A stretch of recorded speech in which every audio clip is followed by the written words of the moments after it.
नमः शिवाय। स्वागत है आपका आपके अपने YouTube channel the devotional speaker में। आज हम सावन सोमवार व्रत की कथा को सुनेंगे।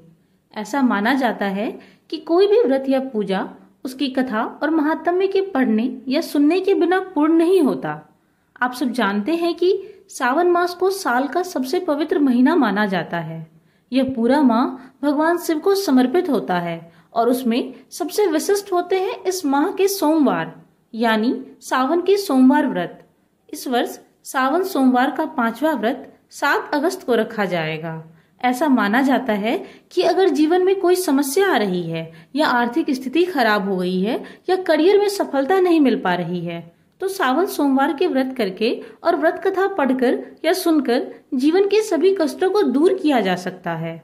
तो आइए सुनते हैं सावन सोमवार व्रत की कथा। सावन सोमवार की कथा के अनुसार अमरपुर नगर में एक धनी व्यापारी रहता था। दूर दूर तक उसका व्यापार फैला हुआ था। नगर में उस व्यापारी का सभी लोग मान सम्मान करते थे। इतना सब कुछ होने पर भी वह व्यापारी अंतर्मन से बहुत दुखी था, क्योंकि उस व्यापारी का कोई पुत्र नहीं था। रात दिन उसे एक ही चिंता सताती रहती थी। उसकी मृत्यु के बाद उसके इतने बड़े व्यापार और धन संपत्ति को कौन संभालेगा। पुत्र पाने की इच्छा से वह व्यापारी प्रतिदिन सोमवार भगवान शिव की व्रत पूजा किया करता था। सायंकाल को व्यापारी शिव मंदिर में जाकर भगवान शिव के सामने घी का दीपक जलाया करता था। उस व्यापारी की भक्ति देखकर एक दिन पार्वती ने भगवान शिव से कहा, हे प्राणनाथ, यह व्यापारी आपका सच्चा भक्त है। कितने दिनों से यह सोमवार का व्रत और पूजा नियमित कर रहा है। भगवान, आप इस व्यापारी की मनोकामना अवश्य पूर्ण करें। भगवान शिव ने मुस्कुराते हुए कहा, हे पार्वती, इस संसार में सबको उसके कर्म के अनुसार फल की प्राप्ति होती है। प्राणी जैसा कर्म करते हैं उन्हें वैसा ही फल की प्राप्ति होती है। इसके बावजूद पार्वती जी नहीं मानी।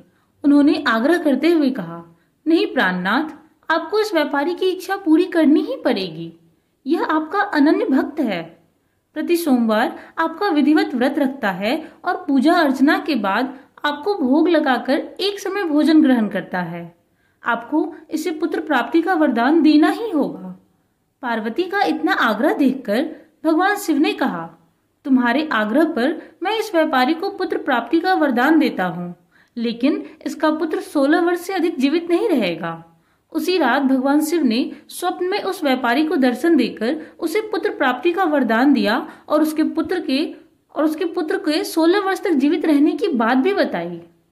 भगवान के वरदान से व्यापारी को खुशी तो हुई, लेकिन पुत्र की अल्पायु की चिंता ने उसकी खुशी को नष्ट कर दिया। व्यापारी पहले की तरह सोमवार का विधिवत व्रत करता रहा।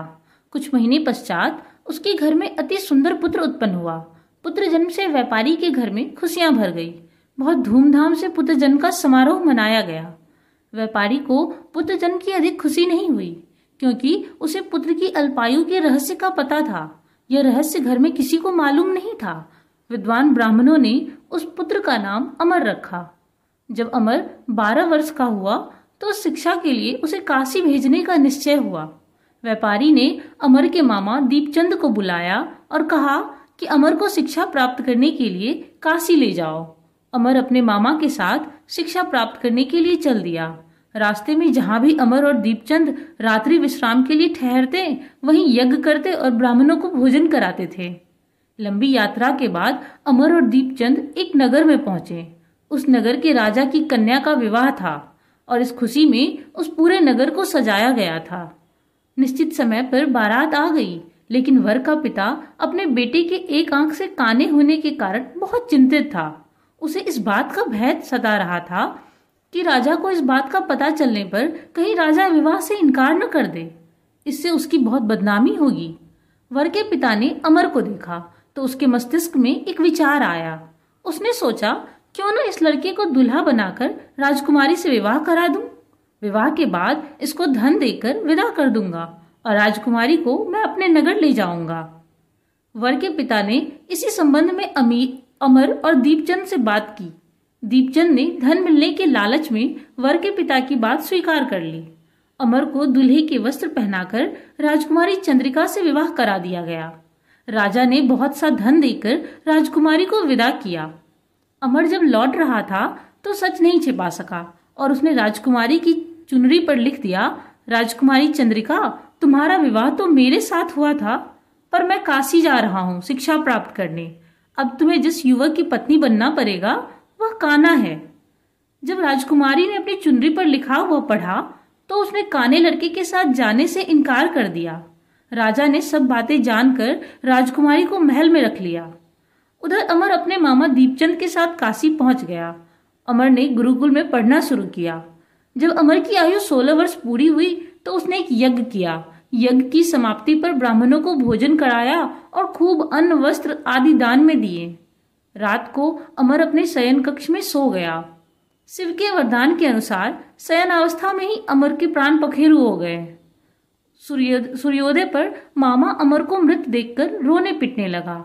आसपास के लोग भी एकत्र होकर दुख प्रकट करने लगे। मामा के रोने विलाप करने के स्वर समीप से गुजरते हुए भगवान शिव और माता पार्वती ने भी सुने।